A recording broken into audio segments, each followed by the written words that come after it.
벨직 신앙고백 제14조 인간의 창조와 타락. 우리는 하나님이 사람을 땅의 흙으로부터 창조하신 것과 그의 형상과 모양을 따라 사람을 선하고 의롭고 거룩하게 만드시고 조성하셔서 그들의 의지가 모든 면에서 하나님의 뜻을 따를 수 있게 하신 것을 믿습니다. 그러나 그들은 이 고귀한 지위에 있을 때 그것을 깨닫지 못하고 자신의 탁월함을 인식하지도 못했습니다. 오히려 그들은 마귀의 말에 귀를 기울임으로써 고의로 자신을 죄에 굴복시켰고 그 결과 사망과 저주에 굴복당했습니다. 그들은 그들이 받은 생명의 계명을 범하였고 그 죄로 인해 참된 생명이신 하나님과 분리되었으며 그들의 전 본성은 부패하게 되었습니다. 그리하여 사람은 몸과 영혼의 사망에 처해졌으며 사악하게 되고 삐뚤어지게 되었으며 모든 면에서 부패하게 되어 그들이 하나님께로부터 받았던 모든 탁월한 선물들을 잃어버렸고 다만 변명할 수 없을 만큼의 흔적만을 간직하게 되었습니다. 빛이 어둠에 비추되 어둠이 깨닫지 못하더라 라고 하신 말씀처럼 우리 안에 있는 빛은 모두 어둠으로 변했습니다. 여기에서 요한은 인류를 어둠이라고 불렀습니다. 그러므로 우리는 인간의 자유의지에 관하여 이와 반대되게 가르치는 모든 가르침을 거절합니다. 왜냐하면 인간은 죄의 종이고 하늘로부터 받지 않으면 아무것도 할 수 없기 때문입니다. 그리스도께서 말씀하시기를 나를 보내신 아버지께서 이끌지 아니하시면 아무도 내게 올 수 없다 하셨으니 누가 감히 스스로 선을 행할 수 있다고 뽐낼 수 있겠습니까? 육신의 생각은 하나님과 원수가 된다는 사실을 안다면 도대체 누가 자기의 의지를 자랑할 수 있겠습니까? 육에 속한 사람은 하나님의 성령의 은사를 받지 않는다는 사실을 생각한다면 누가 자기의 지식에 대해 말할 수 있겠습니까? 우리 스스로는 우리 자신에 관해서 어떤 것도 생각할 수 없으며 우리의 만족은 오직 하나님으로부터 난다는 말씀을 안다면 누가 감히 한 생각이라도 주장할 수 있겠습니까?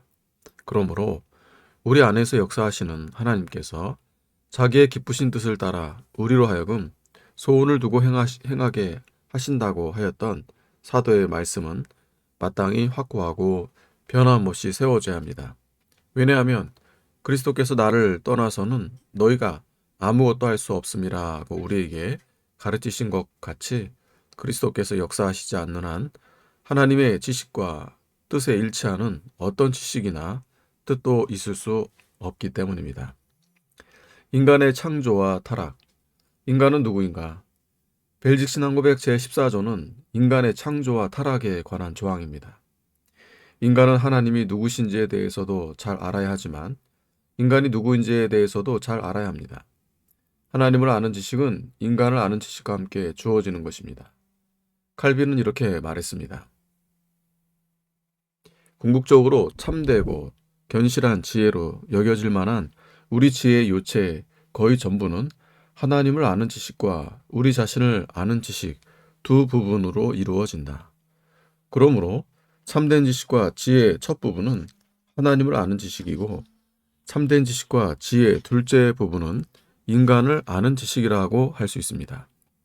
벨직 신앙고백은 성경과 삼일체 하나님에 대해서 살펴본 후에 곧바로 인간에 대한 지식을 다루기 시작합니다. 인간에 대한 지식은 참으로 중요합니다. 우리는 인간이 누구인지 잘 알아야 합니다.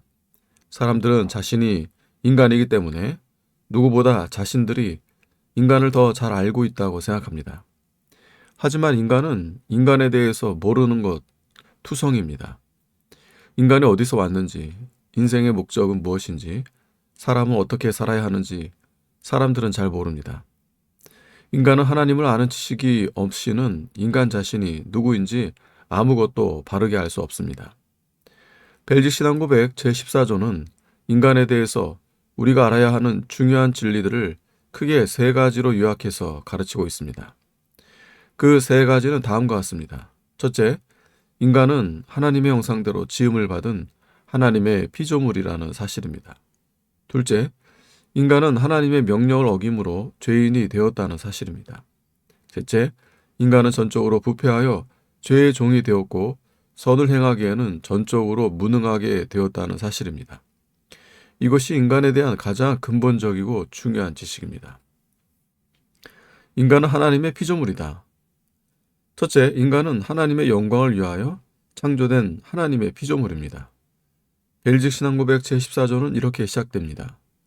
우리는 하나님이 사람을 땅의 흙으로부터 창조하신 것과 그의 형상과 모양을 따라 사람을 선하고 의롭고 거룩하게 만드시고 조성하셔서 그들의 의지가 모든 면에서 하나님의 뜻을 따를 수 있게 하신 것을 믿습니다. 이것이 인간에 대해서 우리가 제일 먼저 알아야 할 진리입니다. 하나님께서는 창조의 맨 마지막에 창조의 절정으로 인간을 창조하셨습니다. 그런 의미에서 인간은 하나님의 창조의 최고 걸작품입니다. 하나님께서 창조하신 첫 사람 아담이었고 아담은 인류의 시조가 되었습니다. 하나님께서는 사람을 지으실 때 땅의 흙으로부터 창조하셨습니다. 아담이라는 이름은 히브리어로 붉은 흙이라는 뜻을 가진 명사 아다마에서 파생된 이름입니다. 하나님께서 첫사람의 이름을 아담으로 지으신 것은 사람이 흙으로 창조된 것을 우리로 오래도록 기억하게 하시기 위함일 것입니다. 우리는 다 붉은 흙으로 지음을 받은 아담의 후손이라는 사실을 잊지 말아야 합니다. 사람이 대단한 것처럼 보이지만 사람은 붉은 흙으로 지음을 받았을 뿐입니다. 하나님은 흙으로 사람을 지으시고 그 코에 생기를 불어 넣어주셔서 사람이 생명, 곧 살아있는 존재가 되어 살게 하셨습니다. 여호와 하나님이 흙으로 사람을 지으시고 생기를 그 코에 불어 넣으시니 사람이 생명이 된지라. 하나님이 주신 생명이 없었다면 인간은 붉은 흙일 뿐입니다. 사람이 고귀한 존재인 것은 사람이 대단해서가 아니라 하나님께서 인간에게 생명을 불어 넣으셨기 때문입니다.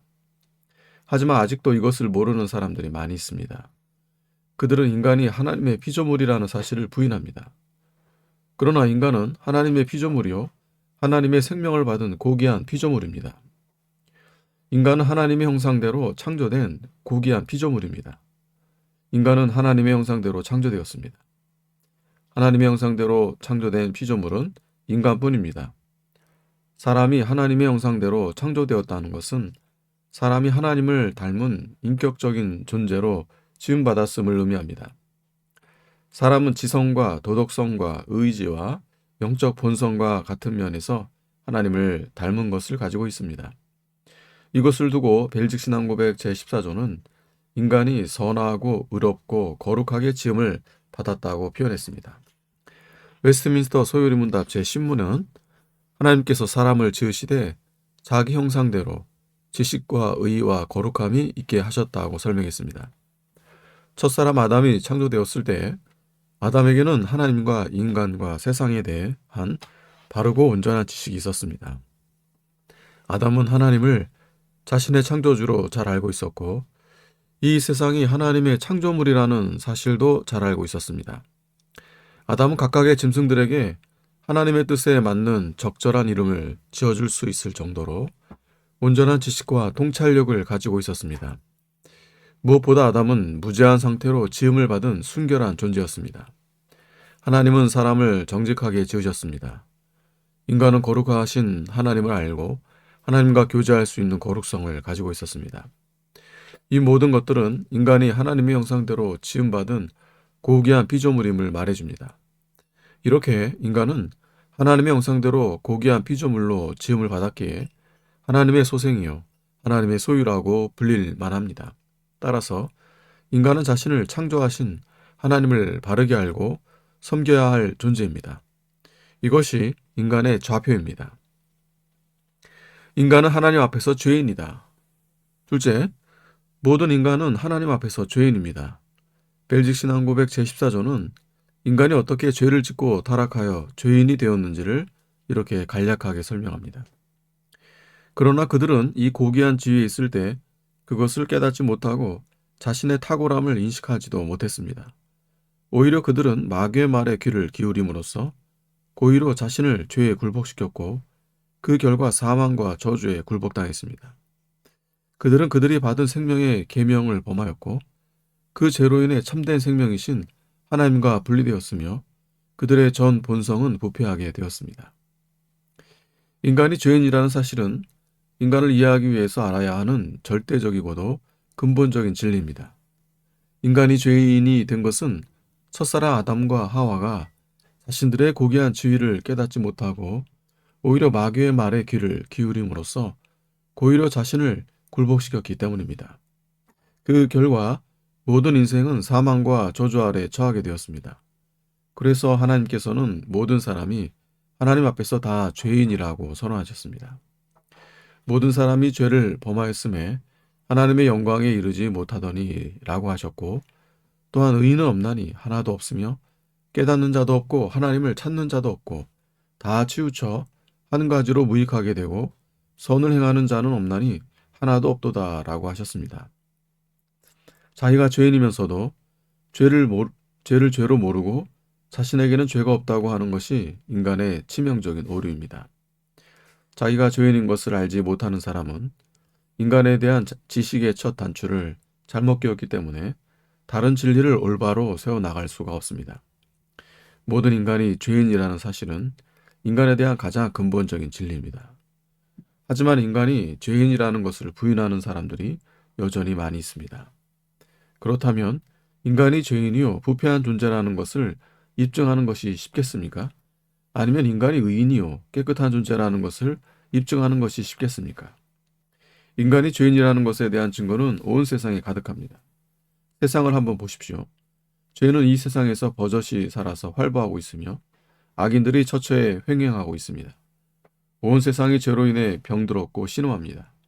이 세상은 음행과 더러운 것과 호색과 우상숭배와 술수와 원수 맺는 것과 분쟁과 시기와 분냄과 당짓는 것과 불리함과 이단과 투기와 술취함과 방탕함으로 가득합니다. 사람들은 이 모든 것을 보고 들으면서도 죄라고 하는 개념 자체를 부인합니다. 하지만 그것은 억지요 궤변입니다. 죄가 없다고 말하는 사람들의 주장이 맞다면 이 세상에는 죄가 정말 없어야 할 것입니다. 하지만 죄가 있습니다. 죄 같은 것은 없다고 말하는 궤변은 인간을 죽이는 인류 최악의 거짓말입니다. 죄는 있습니다. 죄의 엄연한 실체가 있고 죄의 증거가 있고 죄의 결과가 있습니다. 인간이 부패한 본성, 죄악된 성향을 가지고 있다는 것은 우리가 세상에서 늘 목격하는 바입니다. 인간이 죄인이라는 사실은 우리가 반드시 알아야 할 진리이지만 한편으로 이 진리는 우리에게 매우 절망적인 소식이기도 합니다. 왜냐하면 모든 죄는 죄값을 치러야 하기 때문입니다.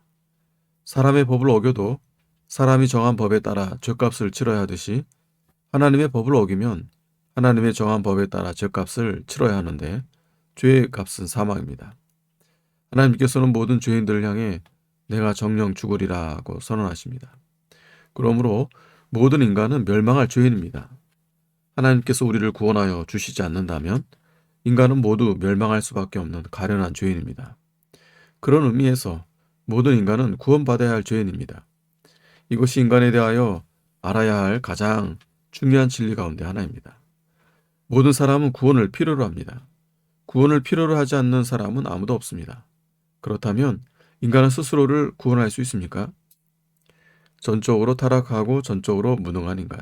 셋째, 죄인된 인간이 스스로를 구원할 능력을 가지고 있느냐는 질문에 대한 답은 아니요, 결코 그렇지 않습니다. 입니다. 인간은 전적으로 부패하고 전적으로 무능한 존재입니다. 사람은 죄로 인해 몸과 영혼의 사망을 맞게 되었고 모든 면에서 사악하게 되고 삐뚤어졌으며 그의 전 본성은 부패하게 되었고 구원에 있어서는 전적으로 무능한 인간이 되었습니다. 도르트 신조 셋째 넷째 교리의 제1조는 타락이 사람의 본성에 끼친 영향에 대해 이렇게 진술하고 있습니다. 사람은 본래 하나님의 형상대로 창조되었습니다. 사람은 지성에 창조자와 영적인 것들에 대한 참되고 이로운 지식을 공급받았고 마음과 의지에는 의로움을 그리고 모든 감정에는 순수함을 공급받았습니다. 따라서 전인이 거룩했습니다. 그러나 마귀가 부추기자 사람은 자유의지로 하나님을 떠남으로써 이런 탁월한 선물들을 스스로 상실했습니다. 도리어 사람의 지성은 무지와 지독한 어둠, 험악, 어그러진 판단에 사로잡히게 되었고 마음과 의지는 악하고 반항적이고 완악하게 되었으며 사람의 모든 감정은 불순하게 되었습니다. 다시 말해서 인간은 전적으로 타락하고 전적으로 부패하고 전적으로 무능하게 되었습니다. 인간의 지성도 어두워졌고 의지도 삐뚤어졌으며 정서도 부패하고 더러워졌습니다. 사도 요한은 그러한 인류를 어둠이라고 불렀습니다. 벨직 신앙 고백 제14조는 그러한 인간을 가리켜 죄의 종이라고 불렀습니다. 인간의 의지는 죄에 노예된 의지가 되었고 구원에 있어서는 전적으로 무능하게 되었습니다. 그 결과 인간은 몸과 영혼의 사망, 곧 육신의 죽음과 영적 사망을 맞게 되었습니다. 영적 사망이란 참된 생명의 원천이신 하나님과의 생명적 관계가 끊어진 것을 말합니다. 거듭나지 못한 자연인은 전적으로 타락했고 전적으로 부패했으며 전적으로 무능하여 오직 죄만 지을 뿐이요 선을 행할 능력이 없으며 특별히 구원에 있어서 전적으로 무능합니다. 그렇다고 해서 인간의 전적 타락, 전적 부패, 전적 무능의 교리가 인간의 짐승이 되었다고 가르치는 것은 아닙니다. 인간은 타락했지만 인간은 여전히 인간입니다. 비록 하나님의 형상은 깨어졌고 인간의 지성은 무지와 거짓으로 부패했고 도덕적인 순결도 상실했고 영적으로도 무능하게 되었지만 그럼에도 불구하고 인간은 여전히 고귀한 피조물입니다. 하나님께서 노아와 언약을 맺으시면서 사람의 피를 흘리는 것을 금하신 것도 인간이 하나님의 형상대로 지음받은 고귀한 존재이기 때문입니다. 비록 인간은 하나님께 받았던 모든 탁월한 선물들을 잃어버렸지만 타락 후에도 사람 안에는 본성의 빛에 대한 흔적이 있습니다. 물론 그것은 우리 죄에서 구원하기에는 전적으로 무능하며 불충분합니다. 그런 의미에서 인간은 죄로 인해 파산하였습니다. 그것은 마치 파산한 배가 어느 정도 배의 형상을 가지고 있으나 전혀 배로서 기능할 수 없고 항해할 수 없어서 곧 침몰하는 것과 같습니다. 파산한 인간에게 남아있는 본성의 빛은 사람을 구원하는 데 무능력하며 부적당합니다. 벨직 신앙 고백은 이러한 인간의 이러한 전적 무능력을 입증하기 위하여 성경에서 7 구절을 들어 인용하였습니다. 첫째, 인간은 하늘로부터 받지 않으면 아무것도 받을 수 없습니다. 요한복음 3장 27절. 둘째, 주님께서는 나를 보내신 아버지께서 이끌지 않으면 아무도 내게 올 수 없다고 하셨습니다. 요한복음 6장 44절. 셋째, 육신의 생각은 하나님과 원수가 되어서 로마서 8장 7절. 하나님과의 뜻과는 항상 반대로만 간다고 했습니다. 우리의 의지는 참으로 구제불능입니다. 그러니 누가 자기의 의지를 자랑할 수 있겠습니까? 넷째, 육에 속한 사람은 하나님의 성령의 애를 받지 아니하나니 저에게는 미련하게 보임이요 또 깨닫지도 못하나니 이런 일은 영적으로라야 분별함이니라. 고린도전서 2장 14절 이라고 하셨으니 누가 자기의 지식을 자랑할 수 있겠습니까? 우리의 지성은 어둠일 뿐입니다.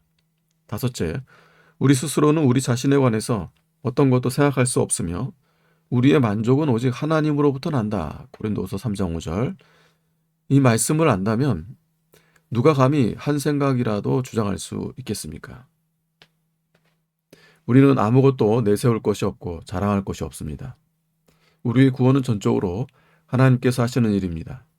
여섯째, 우리 안에서 역사하시는 하나님께서 자기의 기쁘신 뜻을 따라 우리로 하여금 소원을 두고 행하게 하신다고 빌립보서 2장 13절 하였던 사도의 말씀은 참으로 옳습니다. 일곱째, 왜냐하면 그리스도께서 나를 떠나서는 너희가 아무것도 할 수 없음이라. 요한복음 15장 5절 말씀하신 것 같이 그리스도께서 역사하시지 않는 한 우리는 하나님의 뜻에 일치하는 어떤 지식이나 뜻도 가질 수 없고 깨달을 수도 없기 때문입니다. 우리는 하나님을 떠나서는 아무것도 할 수 없습니다. 우리는 하나님을 떠나서는 우리의 구원을 위해서 무언가를 할 수 있기는커녕 우리의 손가락 하나도 움직일 수 없고 한 호흡도 들이마시거나 내쉴 수 없습니다. 이처럼 인간은 전적으로 부패하고 전적으로 무능한 존재입니다. 그러므로 인간은 하나님의 형상대로 지음을 받은 고귀한 피조물이라는 것을 기억합시다. 인간은 하나님의 피조물입니다. 인간은 죄인이기 이전에 하나님의 피조물입니다. 비록 인간이 타락하였다 하더라도 인간은 여전히 하나님의 형상대로 지음받은 고귀한 피조물이요 여전히 하나님의 형상의 담지자입니다. 사람은 하나님의 형상대로 지음받은 고귀한 피조물입니다. 그러나 동시에 모든 인간은 하나님 앞에서 죄인입니다. 인간은 어두움이 되었고 죄의 종이 되었습니다. 인간에게는 죄 문제를 해결할 수 있는 능력이 없으며 스스로를 구원할 수 있는 능력이 없습니다. 인간은 이 일에 있어서 전적으로 부패하였고 전적으로 무능합니다. 그렇다면 전적으로 부패하고 무능한 우리는 이제 어떻게 하면 좋다는 말입니까? 우리는 죄 문제의 해결이 하나님의 구원에만 있음을 알고 우리에게 하나님의 구원을 알려주는 복음에 귀를 기울이고 복음이 제시하는 그리스도를 붙잡아야 합니다. 여기에만 모든 인간의 살 길이 있습니다. 거룩하신 하나님 아버지, 인간을 하나님의 형상대로 고귀한 피조물로 창조하셨지만 저희는 하나님께 범죄하고 타락하여 죄의 종이 되었습니다. 저희는 전적으로 부패하고 무능하여 스스로는 아무것도 할 수 없는 가련한 인생들입니다. 하나님, 모든 인생들은 멸망할 죄인이요 구원을 필요로 하는 죄인들이라는 사실을 일깨우셨사오니 우리 모두 인간에 대한 바른 이해를 가지고 살아가게 하여 주시옵소서. 인간에 대한 모든 환상을 버리게 하여 주시고 복음이 제시하는 그리스도께 피하며 자타의 구원을 갈망하며 살아가는 저희들이 다 되게 하여 주시옵소서. 예수님의 이름으로 기도하옵나이다. 아멘.